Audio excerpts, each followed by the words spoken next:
काही परकीय शक्तींकडून भारताला थांबवण्याचा प्रयत्न. तिरंगा रॅलीतून फडणवीसांनी सांगितलं देशभक्ती, म्हणाले तरुणाई थांबणार नाही. 15 ऑगस्ट स्वातंत्र्य दिनाच्या पार्श्वभूमीवर देशभरात तिरंगा रॅलीचे आयोजन करण्यात आले असून भाजपच्या वतीनं आज मुंबईतही मुख्यमंत्री देवेंद्र फडणवीस यांच्या उपस्थितीत तिरंगा रॅली काढण्यात आली. या रॅलीवेळी फडणवीसांनी जोरदार भाषण करत देशभक्तीपर गाणं गायलं. भारताला आता कोणी थांबवू शकत नाही, पण हेही खरं आहे की काही शक्ती भारताला थांबवण्याचा प्रयत्न करत आहेत. काही परकीय शक्ती प्रयत्न करत आहेत की भारताची घोडदौड थांबली पाहिजे, कारण त्यांना भीती वाटते की भारताची घोडदौड अशी सुरू राहिली तर जगातील सर्वात महासत्ता असणारा देश भारत होईल, असं मुख्यमंत्री फडणवीस यांनी म्हटलेलं आहे.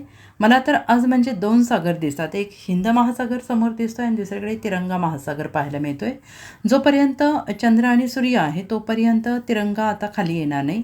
भारत जगातील 4थी आर्थिक महासत्ता बनलेला आहे. सध्या IT, AIमध्ये जगात सगळ्यांशी मुकाबला भारत देश करतो आहे. सर्वाधिक युवा असलेला देश भारत बनलेला आहे. पण काही परकीय शक्ती भारताला थांबवण्याचा प्रयत्न करत आहेत. त्यांना भीती वाटते की भारत जगात महासत्ता होईल, अशी माहिती मुख्यमंत्री फडणवीस यांनी दिली आहे.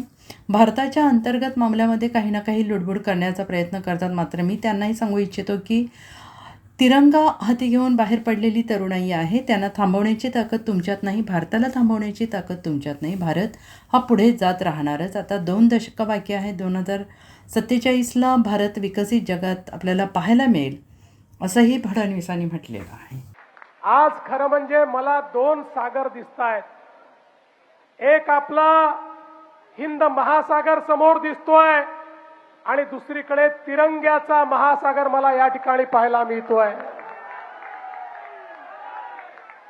ज्या तिरंग्याकरता आमच्या क्रांतिकारकांनी फाशीच्या ठिकाणी झेलली, ज्या तिरंग्याकरता आमच्या सैनिकांनी सीमेवर मरण पत्करलं, ज्या तिरंग्याकरता आमच्या तमाम भारतवासियांनी एक संघर्ष केला आणि 15 ऑगस्ट 1947ला मध्यरात्री जो तिरंगा वर गेला, आता जोपर्यंत चंद्र आणि सूर्य आहे तोपर्यंत हा तिरंगा खाली येणार नाही.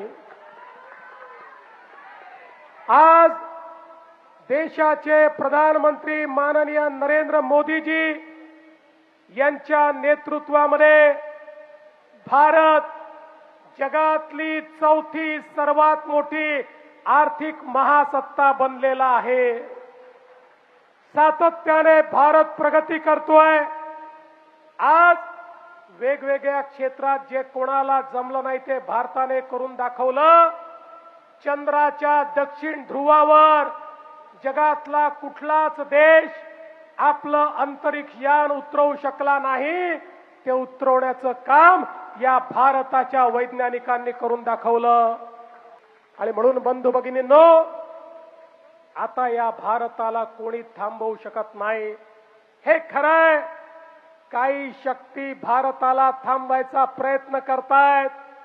काही परकीय शक्ती देखील हा प्रयत्न करतायत की भारताची घोडदौड थांबली पाहिजे.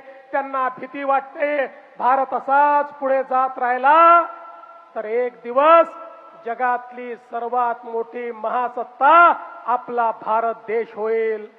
आणि म्हणून सातत्याने या भारताच्या अंतर्गत मामल्यांमध्ये त्या ठिकाणी काही ना काही लुडबुड करण्याचा प्रयत्न करतात. पण त्यांनाही मी सांगू इच्छितो, ही तिरंगा घेऊन या ठिकाणी बाहेर पडलेली तरुणाई आहे, यांना थांबवण्याची ताकद तुमच्यामध्ये नाही. या भारताला थांबवण्याची ताकद तुमच्यामध्ये नाही. आता भारत पुढेच जात राहणार. आणि मोदीजींनी ज्या भारताची संकल्पना केली आहे, मित्रांनो, आता केवळ 2 दशकं बाकी आहे. 2 दशकं. 2047ला हा भारत जगातला विकसित देश म्हणून या जगाच्या नकाशावर आपल्याला पाहायला मिळेल.